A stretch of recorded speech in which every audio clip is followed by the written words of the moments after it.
mgeni anapokuja kwako ni baraka. Mtengenezee hata kama ni strong tea.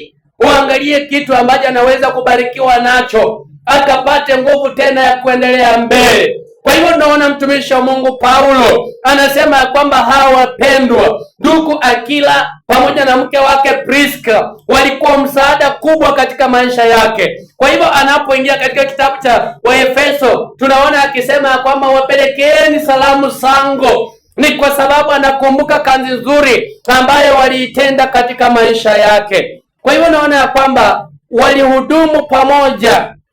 Hawa wapendwa, mke na mume walihudumu pamoja. Wewe mke ambaye yuko kwa ndoa yako, unataka kwenda venye wewe unataka kwenda venye wazazi wako wamekwambia, na wewe uko na mume wako ambayo Mungu amemuunganisha pamoja. Anaposema tulime hapa shamba, unasema mimi wazazi wangu wachaniambia.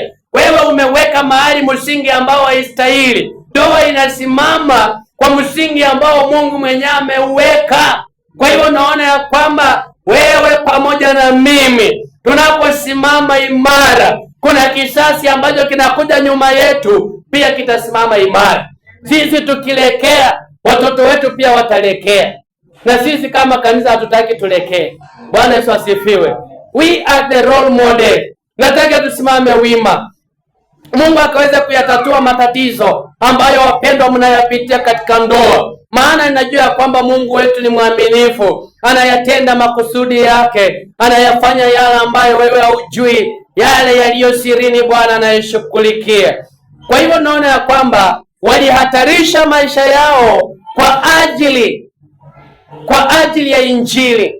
Maana maneno haya yanapatikana katika kitabu cha Warumi 16 mlango wa 4.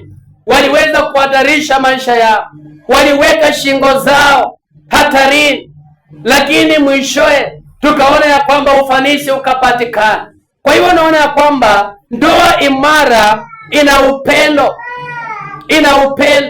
ndoa imara ina upendo. Usiniambie kwamba ndoa yangu ni imara lakini ndani mwako hauna upendo. Unapoingia kwa hiyo nyumba, mnaongelea tu nje. Mimi na mke wangu tunazungumzia tu hapa, tukitoka hapa tukifika nyumbani hatuzungumuzi. Huo ni unafiki.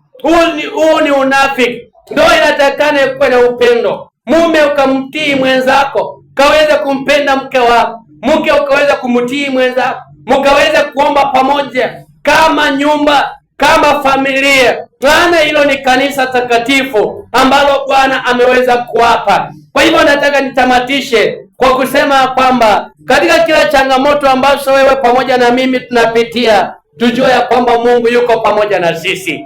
Amen. Mungu akaweza kubariki mtazamaji mpendwa. Mungu akaweza kukuinua. Mungu akaweza kuiponya ndoa yako ambayo ilikuwa inayumba. Nami nasema asante kwa kuunganika nasi katika ibada yetu ya siku ya leo kwa ajili ya ndoa ambayo imejengwa juu ya msingi imara katika jina la Yesu Kristo. Bwana Yesu asifiwe.